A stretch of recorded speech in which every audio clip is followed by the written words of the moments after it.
Hi, this is Kathy Rana from Logistics Insider, and with me is Mr. Daniel. He's Head of Sales APAC Region Skycell.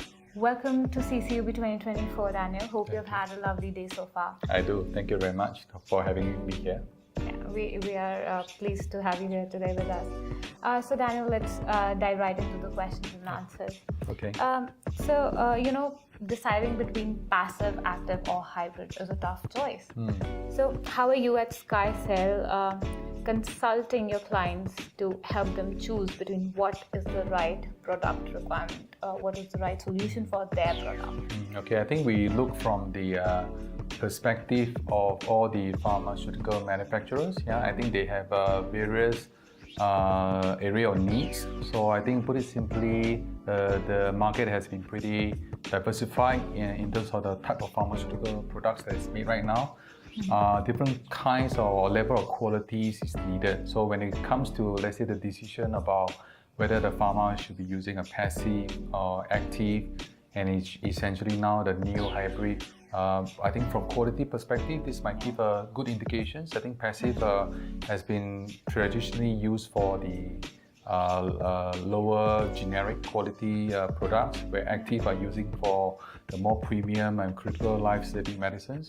And now there's an additional choice of the hybrid, which is a mix properties of hybrid and active packaging solutions, and is used primarily in the most premium pharmaceutical sector, so meaning where pharmaceutical products are very valuable and quality is of utmost importance, that they do not withstand any temperature excursion. That's where hybrid is most relevant in this case. Well, very nicely answered, Daniel. So coming to my next question, how do your packaging solutions address specific challenges, especially when it comes to long-distance shipments or extreme weather conditions? Yeah, this is a good question. I think we see the last 20 years, the innovations has not been really progressed a lot. Yeah, there's a lot of technologies was still made in the 1990s or early 20s, and we do see some of the pitfall or some of those legacy packaging in dealing with the current demands or expectations, particularly in right now where a lot of pharma companies are very focusing on sustainable solutions. So how can we make supply chain or shipping more sustainable or emit less CO2? And I think this is where packaging actually play a big part. And I think this is where also hybrid technology comes into play in making containers and packaging lighter and are able to hold more volume per move, and therefore, in the journey of an air freight, that less fuel is burned. And I think in this case, this is where hybrid play a big part in contributing to operate the supply chain in a more sustainable manner. Okay, so we're here at CCUB.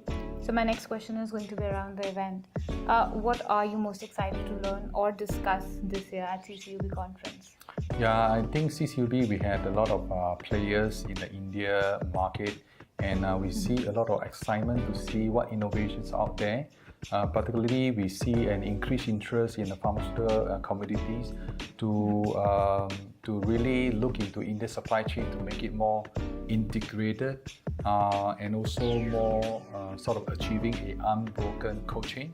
There's a lot of legacy operations whereby things are loaded and unloaded at the airport, which means that there's an additional risk of temperature excursion, where I think right now they're looking into how they can break through that barrier to allow for end-to-end through a unbroken cold chain. So that is something that stands out, and we see that sustainability is also really coming to become an important thing, because that's what pharma company really likes to do. And in fact, some has very hard targets to achieve in terms of how they can be more sustainable. So I think this is also a second point where we see pharma company want to see how they can do what they has been doing, but in a more sustainable manner.